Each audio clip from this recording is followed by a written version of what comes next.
Hello बेटा, स्वागत है आपका NEET bullet series episode number 15 में। बहुत ही इंपॉर्टेंट एपिसोड्स हैं बेटा ये एग्जाम पॉइंट ऑफ व्यू से, क्योंकि यहाँ सारे इंपॉर्टेंट कॉन्सेप्ट डिटेल में समझाए जा रहे हैं एक एक करके। आज वीडियो नंबर 15 है और आज मैं एक टॉपिक की बात करने वाला हूं, वो है ग्रेविटेशन से। देखो ग्रेविटेशन में कौन कौन से ऐसी चीजें हैं। देखो ग्रेविटेशन से एक क्वेश्चन तो आता ही आता है, बल्कि दो क्वेश्चन भी एग्जाम में आ जाते हैं। तो कौन से टॉपिक्स हैं, कौन से ऐसे पार्ट हैं जिससे एक क्वेश्चन शॉर्ट शॉर्ट आता ही आता है, वो हम यहां डिस्कस करेंगे।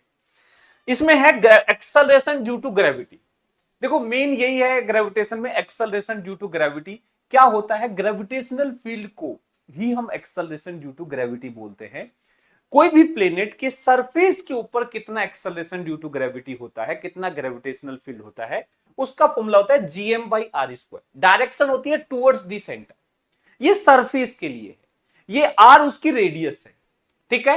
यदि इस फॉर्मूले में मास को हम डेंसिटी के टर्म्स में लिखेंगे तो डेंसिटी इंटू वॉल्यूम करके सोल्व करते हैं, तो वहां से पता चलता है कि यहां देखो r³ था, नीचे r², कट गया, ऊपर r बच गया। तो आप ये भी ध्यान रखना कि जो एक्सेलरेशन ड्यू टू ग्रेविटी है, यदि हमें दो प्लेनेट की acceleration due to gravity compare करनी है, दोनों का सेम मास है या मास कुछ दे रखा है, तो रेडियस के स्क्वायर के इनवर्सली प्रोपोर्शनल हो गया। लेकिन यदि दोनों की डेंसिटी सेम है तो फिर ये प्रोपोर्शनलिटी लगाएंगे, G is proportional to rho into R। जब डेंसिटी सेम होती है तो bigger the radius bigger will be gravitational field. जब मास सेम होता है, bigger the radius smaller will be gravitational field. बहुत इंपॉर्टेंट है, ये ध्यान रखना है फॉर्मूले। ये है सरफेस पर। अब बात आता है यार हाइट पे क्या होगा, किसी हाइट पे जाएंगे तो ऑब्वियस सी बात है, जैसे जैसे हम हाइट पे जाएंगे ग्रेविटेशनल फील्ड डिक्रीज करने लग जाएगा। तो बाहर के लिए फॉर्मूला होता है gm/r² ही होता है, लेकिन r स्मॉल r लिखते हैं। स्मॉल r क्या होता है, उस पॉइंट की जहां तुम्हें फील्ड निकालनी है, सेंटर से कितनी डिस्टेंस है। अब सेंटर से उस पॉइंट की डिस्टेंस, तो देखो नॉर्मली हमें वो जो पॉइंट है उसकी हाइट दी जाती है क्वेश्चंस में। वो स्मॉल r ना बता के वो हाइट बताता है कि सरफेस से 2r हाइट पर ग्रेविटेशनल फील्ड बताओ। तो ऐसे सिचुएशन में एक r सरफेस तक पहुंचने का और 2r वो हाइट, तो इस हिसाब से 3r स्मॉल r की वैल्यू हो जाएगी। तो स्मॉल आर जो है वो आर प्लस एच हो जाएगा। तो फॉर्मूला हो जाएगा gm/r+h का होल स्क्वायर। ये बाहर के किसी पॉइंट के लिए ग्रेविटेशनल फील्ड का फॉर्मूला है। रेयर द रेयर कभी कभार वो ऐसा भी करता है कि वो हाइट जो है वो रेडियस से बहुत छोटी दे देता है, बोल देगा r/100, मतलब 64 किलोमीटर रेडियस होती है, 6400, वो बोलेगा 64 किलोमीटर पे बताओ। तो फिर ये फॉर्मूला नहीं लगाएंगे। जब रेडियस से बहुत छोटी हाइट हो तो डायरेक्ट आप ये फॉर्मूला यूज करो। ये अप्रोक्सीमेटेड फॉर्मूला होता है हाइट के लिए। ये है किसी हाइट पर एक्सेलरेशन ड्यू टू ग्रेविटी, ये है सरफेस की वैल्यू इंटू 1 - 2h/r। एक स्ट्रेट लाइन वेरिएशन दिख रहा है, लेकिन स्मॉल हाइट के लिए ही वैलिड होता है ये फॉर्मूला। ठीक है, बड़ी हाइट है तो फिर तो ये फॉर्मूला है ही।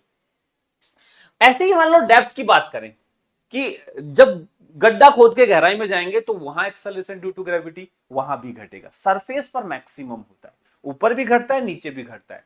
डेप्थ पे जाओगे तो डेप्थ का वेरिएशन ये आता है, G' = G into 1 - d/r। D depth है। ठीक है, ये सीधा सीधा फॉर्मूला है। ये कोई अप्रोक्सीमेटेड फॉर्मूला नहीं है, ये किसी भी डेप्थ के लिए लगेगा, जीरो से लेके कैपिटल आर तक कोई भी डेप्थ हो उसके लिए फॉर्मूला ये लग जाएगा। ठीक है। यदि मान लो रोटेशन का भी इफेक्ट ले, हम जानते हैं कि अर्थ अपने एक्सिस के अबाउट रोटेट करती है वेस्ट टू ईस्ट, तो उस रोटेशन की एंगुलर वेलोसिटी के कारण एक सेंट्रीफ्यूगल फोर्स बाहर की तरफ लगता है, जिस कारण किसी भी पॉइंट पर जितना जी एक्चुअल में होता है, फील उससे कम होता है बिकॉज ऑफ सेंट्रीफ्यूगल फोर्स। ठीक है ना। तो इफेक्टिव जी किसी भी एंगल पे जो हमें फील होता है उसका फॉर्मूला होता है जी इफेक्टिव = जी, ये सरफेस की वैल्यू है without any rotational effect, -r⍵² cos square lambda. यहां r अर्थ की रेडियस है, ओमेगा अर्थ की एंगुलर वेलोसिटी है। कैसे निकालेंगे, यदि जरूरत पड़े इन केस तो ओमेगा निकालने का तरीका होता है, टाइम पीरियड अर्थ के रोटेशन का होता है 24 घंटे, तो 2π/ω से निकाल लेना, टाइम को सेकंड में रख देना, वहां से ओमेगा आ जाएगा। ठीक है। और लैम्डा क्या है, इसको बोलते हैं एंगल ऑफ लैटिट्यूड। ये होता है इक्वेटर से कितना एंगल बना रहा है वो पॉइंट पे। ठीक है ना। तो ये वैल्यू रखो, यहां से एक्सेलरेशन ड्यू टू ग्रेविटी का रोटेशनल इफेक्ट आ जाएगा। ध्यान रखने वाली बात ये है जो पोल होते हैं ना, पोल, नॉर्थ पोल साउथ पोल, वहां रोटेशन का इफेक्ट नहीं आता। लैम्डा 90 रखोगे कोई इफेक्ट नहीं आएगा। तो पोल पर ग्रेविटेशनल फील्ड जो है वो मैक्सिमम होगी। इक्वेटर पर मिनिमम होगी, इक्वेटर पर ग्रेविटेशनल फील्ड की वैल्यू सबसे लीस्ट होगी, बढ़ते बढ़ते पोल पे होगी। मतलब आप अपना वेट यदि एक्सपीरियंस करोगे तो पोल पे ज्यादा एक्सपीरियंस होगा एज कंपेयर टू इक्वेटर। आगे हम बात एक और फॉर्मूले की करते हैं, वो है बेटा कि देखो कई बार क्या होता है, एक पोटेंशियल एनर्जी का फॉर्मूला हमें पढ़ना चाहिए कि किसी भी पॉइंट पर पार्टिकल का ग्रेविटेशनल फील्ड में पोटेंशियल एनर्जी क्या होगा। तो अर्थ प्लस पार्टिकल की पोटेंशियल एनर्जी का फॉर्मूला होता है minus G M one M two by small r. G M one एक मास होगा प्लेनेट का, एक मास होगा पार्टिकल का, स्मॉल आर दोनों के सेंटर के बीच की डिस्टेंस होती है।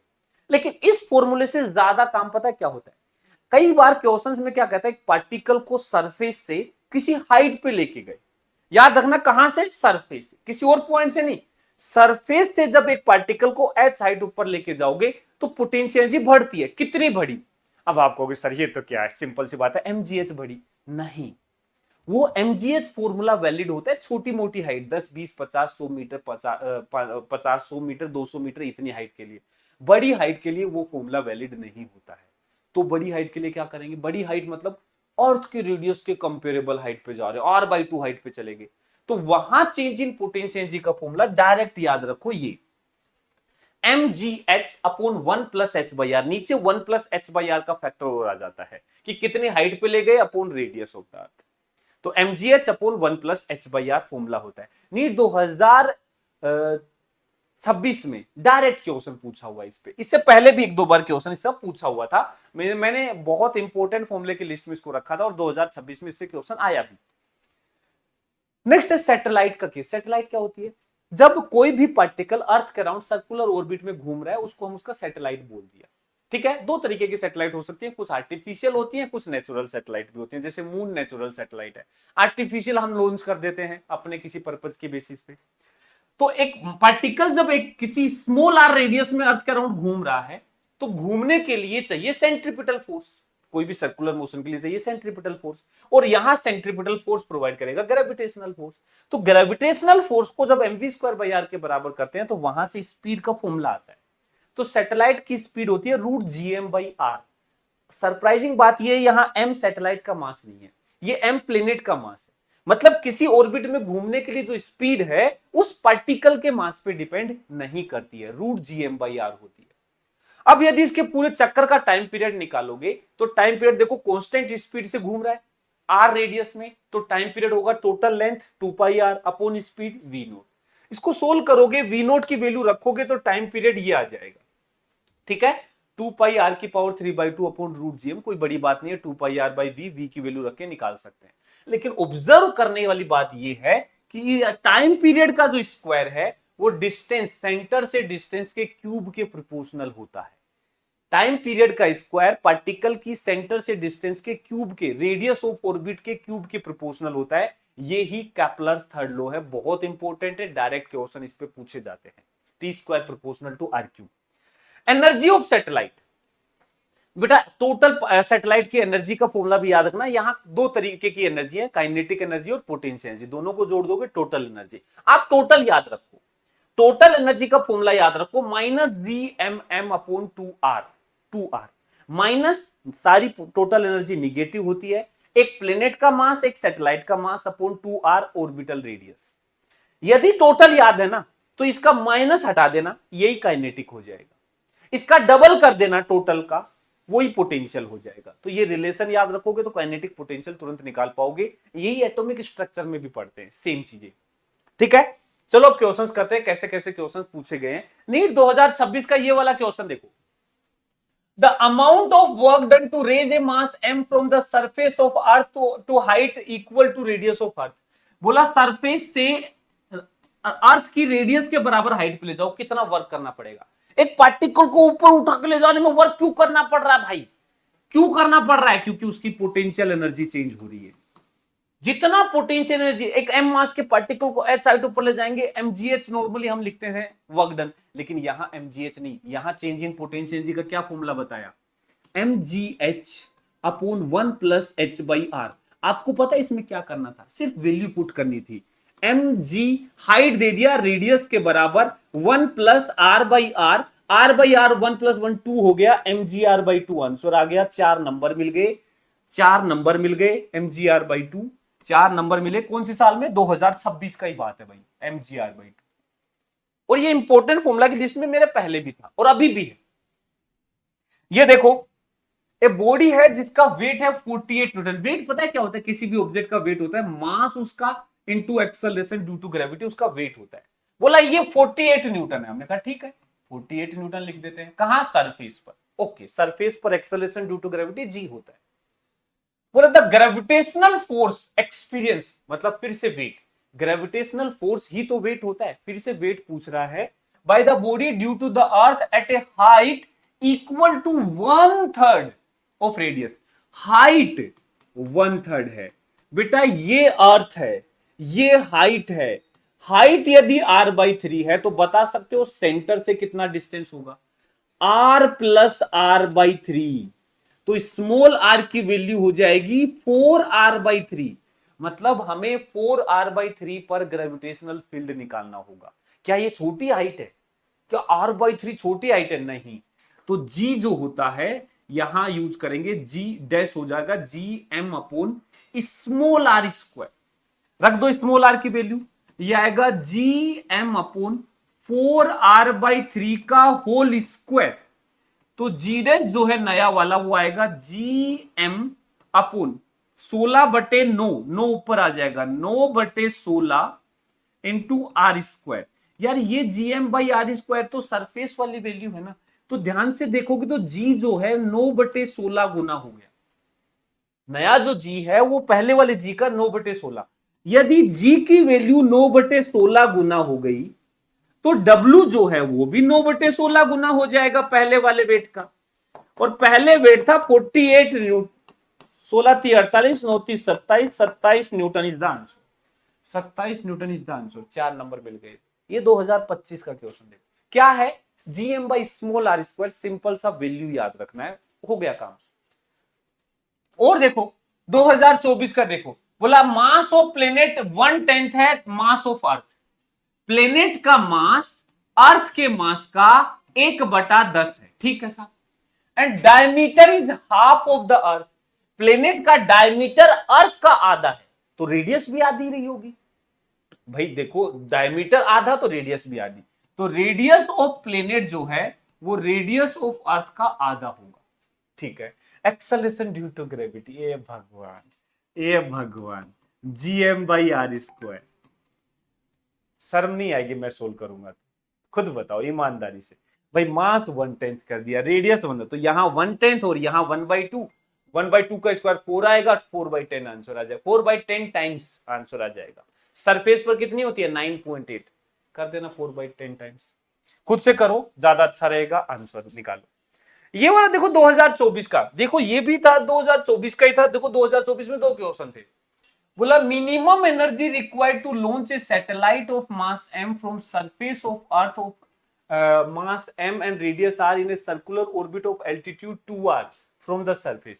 बोला मिनिमम एनर्जी बताओ, एक सैटेलाइट को लॉन्च करना है m मास की फ्रॉम सरफेस ऑफ अर्थ, ठीक है, of mass m and radius r in a circular orbit of altitude 2r। देखो पहले जो सैटेलाइट है, पहले जो सैटेलाइट है यहां है, यहां है सरफेस पर। अब इसको ले जाके लॉन्च करना है कहां पे, एट एन एल्टीट्यूड, मतलब हाइट 2r है, यहां से 2r हाइट पे लॉन्च करना है। तो सेंटर से कितना हो जाएगा, ये हो जाएगा 3r, यहां इसको ऑर्बिट में लॉन्च करना है, ठीक है।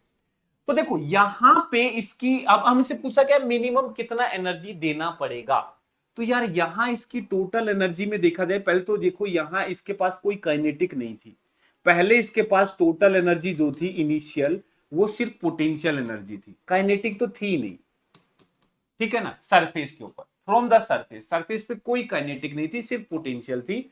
-g capital M small m/r, यही हो रहा फॉर्मूला। स्मॉल r होता है लेकिन सरफेस के लिए ये कैपिटल R बन गया, -gm1m2 small r, small r की वैल्यू कैपिटल R रख दी। यहां जो टोटल एनर्जी हमें फाइनली देनी है, ये तो सैटेलाइट की एनर्जी है, इसका फॉर्मूला होता है -gmm/2r, टू स्मॉल r, तो ये आएगा -gmm अपॉन 2 स्मॉल आर कितना है 3r के बराबर है, तो ये आएगा 6r, सॉरी 6r। तो कितनी एनर्जी देनी पड़ी, डिफरेंस निकालो। तो डेल्टा ई जो हमें एनर्जी देनी पड़ेगी वो होगी फाइनल माइनस इनिशियल। तो कितना आएगा, फाइनल हो गया -GMM/6r में से माइनस कर दो -GMM/r, माइनस माइनस प्लस हो जाएगा, तो ये आ जाएगा GMM कॉमन ले लो, आर भी कॉमन ले लो, ये आएगा प्लस का 1, ये आएगा माइनस का 1/6, तो 5/6 times of GMM/r, 5/6 times of GMM/r हमें एनर्जी देनी पड़ेगी। ये लो 4 नंबर। तो पहले की एनर्जी बाद की एनर्जी ये आ गया। ठीक है, क्लियर। 2023 का क्वेश्चन, ये तो सीधा टाइम पीरियड पूछा है यार, ये तो सीधा टाइम पीरियड पूछा है, खुद से करो। देखो टाइम पीरियड अभी बताया 2πr/v से निकालते हैं, यही पूछा है। ठीक है, ये देखो 2022 का, एक 60 ग्राम एक्सपीरियंस कर रहा है ग्रेविटेशनल फोर्स 30 न्यूटन। देखो मास दे रखा है 60 ग्राम, मास दे रखा है 60 ग्राम, मतलब 60 गुना 10 की पावर -3 किलोग्राम, और वेट जो है जो कि होता है mg, वो हमें दे रखा है 3 न्यूटन। तो क्या जी नहीं निकाल सकते, क्या पूछा है, the magnitude of gravitational field intensity, अरे जी पूछा है भाई, 3/m, 3/60 इंटू 10 की पावर -3, सीधा आंसर आ जाएगा, सीधा आंसर आ जाएगा। तो ये ऊपर आएगा, तो ये 3, अब जो भी आएगा तुम कैलकुलेट कर लो। ये देखो, ये अच्छा क्वेश्चन है 2021 का, बहुत अच्छा क्वेश्चन है, ये जरूर समझाऊंगा मैं, ध्यान से समझना। एक m मास का पार्टिकल है, इसको प्रोजेक्ट किया वेलोसिटी जो कि एस्केप वेलोसिटी का k टाइम्स है। एस्केप वेलोसिटी पता है, एस्केप वेलोसिटी का फॉर्मूला याद रखना, इसके दो फॉर्मूले होते हैं, कैपिटल G के टर्म्स में होता है √2gm/r, ये होता है सरफेस से एस्केप वेलोसिटी, जिसको स्मॉल g के टर्म्स में √2gr लिख देते हैं, स्मॉल g के टर्म्स में। ये एस्केप वो स्पीड होती है जिसपे वो बाहर निकल जाएगा, ये बोल रहा नहीं एस्केप नहीं दिया, उसका k टाइम्स, और k 1 से छोटा है, मतलब तुमने जो स्पीड दी है वो एस्केप का जैसे आधा 1/3 ऐसे दिया है, तो वो बाहर नहीं जाएगा, वो किसी हाइट पे जाएगा और फिर वापस लौटेगा। तो जैसे हमारा ये प्लेनेट है, यहां से एक पार्टिकल को हमने फेंका k times of v escape, तो ये जाएगा जाएगा जाएगा, एक हाइट पे जाके रेस्ट पे आ जाएगा, तो वो ही इसकी मैक्सिमम हाइट हो जाएगी। हमसे यही पूछा है, देखो maximum height above the surface क्या होगा, तो अब कैसे निकाले। तो देखो यार, ऐसे क्वेश्चन हम यदि वर्क पॉइंट बेसिक समझे कि एक बॉल को ऊपर फेंकते हैं तो वो धीरे धीरे उसकी काइनेटिक घट रही है, कहां जा रही है, वो काइनेटिक कम होती, स्पीड कम होती होती होती जीरो हो गई, वो सारी काइनेटिक एनर्जी कहां चली गई, पोटेंशियल एनर्जी में। तो क्या मैं बोल सकता हूं लॉस इन काइनेटिक एनर्जी जो भी होगा, गेन इन पोटेंशियल एनर्जी होगा, हाँ या ना, हाँ या ना, बोल सकता हूं काइनेटिक का लॉस पोटेंशियल के गेन के बराबर होगा, और पोटेंशियल में गेन तो मुझे याद है, अरे सरफेस से फेंका है, पोटेंशियल से गेन तो मुझे याद है, और काइनेटिक जो भी थी सारी लॉस हो गई, हाफ एम वी कितना है k times of V escape का स्क्वायर, सारी लॉस हो गई, किसमें चलेगी, पोटेंशियल में, M G H maximum upon, एक काम करते हैं एच मैक्सिमम को एच लिख दूं, M G H upon 1 plus h/r, H निकालना है, सोल्व करना है, वैल्यू पुट करनी है। तो देखो हाफ एम के स्क्वायर वी एस्केप, देखो स्मॉल जी के टर्म्स में 2gr रख दो, √2gr, स्क्वायर करोगे तो 2gr आ जाएगा, और यह आएगा एम जी एच अपोन, एक काम करें r plus h upon r यहां आ जाएगा। तो देखो यहां से जो कट रहा है काट दो, m कट रहा है, g कट रहा है, r कट रहा है, सोल्व करके h निकालना है, ए भगवान, सोल्व करके h निकालना है। ये देखो, और ये बहुत अच्छा क्वेश्चन है, बहुत गिने चुने बच्चे इसको सही करके आए, कुछ नहीं है, loss in kinetic energy gain in potential energy. तो इस तरीके से सारे कॉन्सेप्ट हमने ग्रेविटेशन में ये वाले सारे समझ लिए। इसमें t square proportional to are cube भी बहुत इंपॉर्टेंट है, इसका भी क्वेश्चन नीट में पूछा हुआ है, वो जरूर आप होमवर्क में आपको है कर लेना। ठीक है, ओके, बाय बाय।